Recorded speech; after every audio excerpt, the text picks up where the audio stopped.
जय माता दी। प्रिय भक्तों, आप सभी का हमारे चैनल मन की शांति में बहुत बहुत स्वागत है। आज आप सब जानेंगे कि सकट चौथ का व्रत 2026 में कब रखा जाएगा, किस दिन व्रत रखा जाएगा, चंद्रोदय का शुभ समय कब है, सब कुछ आप सब वीडियो में जानेंगे। हर वर्ष माघ माह के कृष्ण पक्ष की चतुर्थी तिथि को सकट चौथ का व्रत श्रद्धा और आस्था के साथ किया जाता है। इसे संकष्टी चतुर्थी, तिलकुटा चौथ और माघी चौथ के नाम से भी जाना जाता है। इस दिन विशेष रूप से महिलाएं उपवास रखती हैं और भगवान गणेश की विधि विधान से पूजा अर्चना करती हैं। मान्यता है कि यह व्रत संतान के सुखद, सुरक्षित और उज्जवल भविष्य के लिए अत्यंत फलदायी होता है। सकट चौथ का व्रत करने से संतान के जीवन में आने वाली बाधाएं और संकट दूर होते हैं। इस दिन गणपति बप्पा की कृपा से घर परिवार में सुख, शांति और समृद्धि बनी रहती है। व्रत के दौरान चंद्र दर्शन का विशेष महत्व होता है, क्योंकि चांद देखने के बाद ही व्रत पूर्ण माना जाता है। ऐसे में आइए जानते हैं सकट चौथ 2026 का शुभ मुहूर्त और चंद्र उदय का सही समय, ताकि व्रत और पूजा का पूर्ण फल प्राप्त किया जा सके।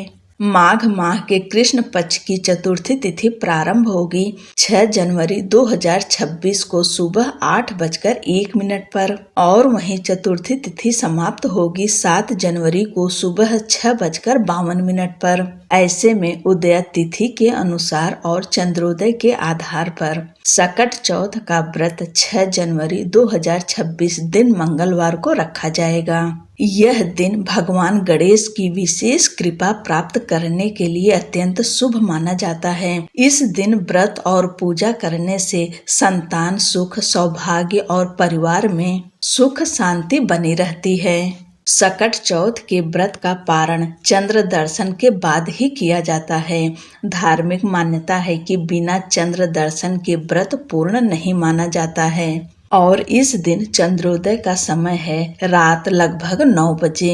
यह समय हर जिले में थोड़ा सा ऊपर नीचे हो सकता है, क्योंकि सर्दी के समय में चंद्रदेव जल्दी दिखते नहीं हैं। तो आप अपने शहर के अनुसार चंद्रोदय का समय देख लीजिएगा। चंद्रदेव की पूजा सकट चौथ के दिन प्रदोष काल में भगवान गणेश की पूजा पूरे विधि विधान के साथ करनी चाहिए और उसके बाद में सकट चौथ या तिलकुट चौथ व्रत कथा अवश्य सुननी चाहिए, क्योंकि कथा के बगैर व्रत पूर्ण नहीं माना जाता है। और इसके बाद में भगवान गणेश की आरती करें। इस दिन भगवान गणेश को तिल और गुड़ का भोग लगाया जाता है, यानी दोनों को मिलाकर लड्डू बनाएं या फिर पहाड़ जैसे बनाकर अर्पित किया जाता है। तिल गुड़ का भोग अवश्य लगाएं, क्योंकि यह व्रत तिलकुटा चौथ के नाम से भी जाना जाता है।